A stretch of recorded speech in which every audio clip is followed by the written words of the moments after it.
देखिए, स्प्रेड के पीछे सबसे बड़ा जिम्मेदार था जिसे हम लोग रोल मॉडल समझते थे, आइकन समझते थे, जो सेलिब्रिटीज थे, जो आईपीएल मैच हो रहे थे, हमारे खुद के प्रधानमंत्री थे। इन्हीं लोग को तो देख के आप सीखते हैं, और किसे देखते हैं? मार धड़ल्ले से आईपीएल हो रहा है, जो स्टेडियम खचाखच भर के रह रहा है, वहाँ कोई ये सब नियम नहीं चल रहे हैं। सेलिब्रिटीज लोग की पार्टियां चल रही हैं, उसमें इलेक्शंस में रैलियां चल रही हैं, और सारे नियम कानून किसके लिए हैं? आम आदमी के लिए। तो यही लोगों को लापरवाही लगने लगी। और जो फर्स्ट फेज था कोरोना का, उसमें डेथ रेट कम था, तो लोगों ने मजाक में ले लिया कि उसका डेथ रेट कम है। जबकि अगर आप इतिहास से देखिएगा तो स्पेनिश फ्लू के भी 3 फेजेस थे। फेज 1 में जो था, एक फेज 1, फेज 2, फेज 3, तो कोरोना का भी 3 फेज आएगा, जिसमें बीच वाला फेज सबसे ज्यादा खतरनाक होता है, जो अभी हम लोग झेल रहे हैं यहाँ पे। और इसके बाद बेतुका कुछ चीजें देखेंगे, जैसे कुंभ में कितने बड़े बड़े एक बहुत महान संत थे, उनका देहांत हो गया। देखिए, इसमें अगर आप देखेंगे कि धार्मिक चीजें होती हैं, वो किसी जगह की बंदिश की मोहताज नहीं होती। हम यहाँ से भगवान को याद करेंगे, वो यहाँ से सुनेंगे। कोई जरूरी नहीं है कि इस महामारी के दौर में हम भीड़ लगाए ही। उस पे से जो मुख्यमंत्री लोगों का उटपटांग बयान आता है कि खुले में कोरोना नहीं फैलता, तो सड़कों पर लॉकडाउन लगाने की क्या जरूरत है? भारत की कौन सी सड़कें हैं जो ढकी हुई हैं? सारी सड़कें खुली हुई हैं। तो ये बेतुका जो बयानबाजी हो गई, तो लोगों ने इसको मजाक में ले लिया, जिसका नतीजा आज हम लोग 2 लाख के ज्यादा क्रॉस कर गए। देखिए, देश में ना, इस देश को बर्बाद करने के लिए 3-4 चीज बहुत ज्यादा है। देश में कभी भी राजनीतिक पार्टी, धर्म, ये 2 ऐसे चीज है जिसपे समाज लड़ जाता है, और ये दोनों कभी किसी के काम नहीं आते, या कभी नहीं काम आएंगे। इसलिए ये नॉर्मल चीजें रहनी चाहिए। ये जो धार्मिक चीजें हैं, इसको अपने आराधना की चीजें हैं, सच्चे दिल से याद करिए, बस यही है। तो हम लोग का हॉस्पिटल, आप देखिए, आप सही बोले कि हम हॉस्पिटल के लिए लड़े क्या थे। इसी का नतीजा है कि आज हॉस्पिटल में ऑक्सीजन का जितना जरूरत है, उससे 8 गुना ज्यादा, 7 गुना ज्यादा डिमांड है ऑक्सीजन का।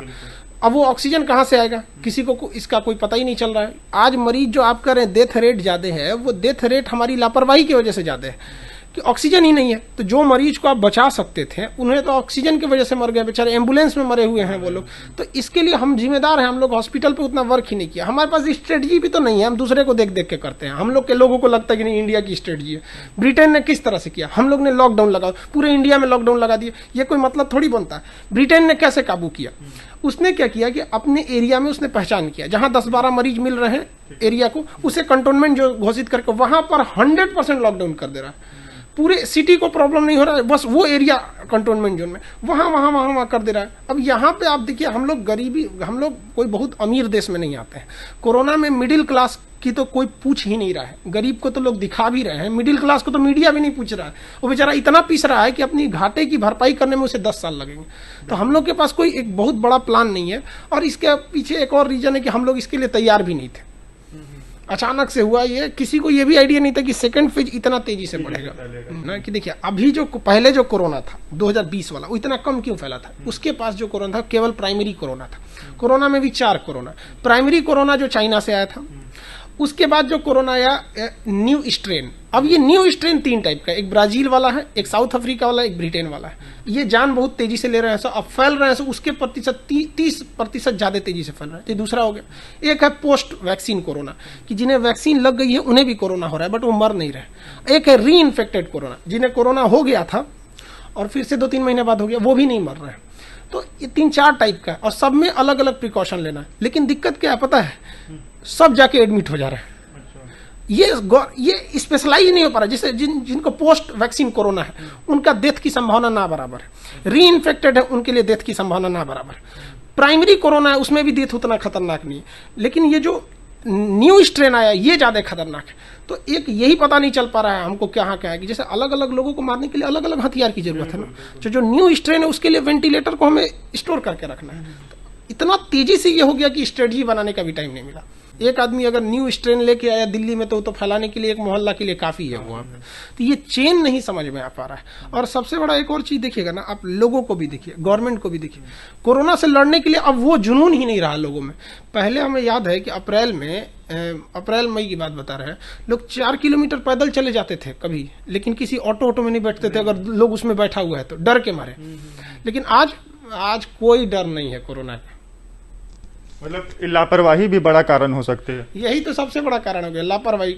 उसके बाद से ना मिथ भी देखिए, लोग कह रहे हैं कि हम वैक्सीन नहीं लगवाएंगे, ये फालतू है, इसमें गवर्नमेंट की चाल। अरे भाई साहब, इसमें क्या गवर्नमेंट की चाल हो सकती है?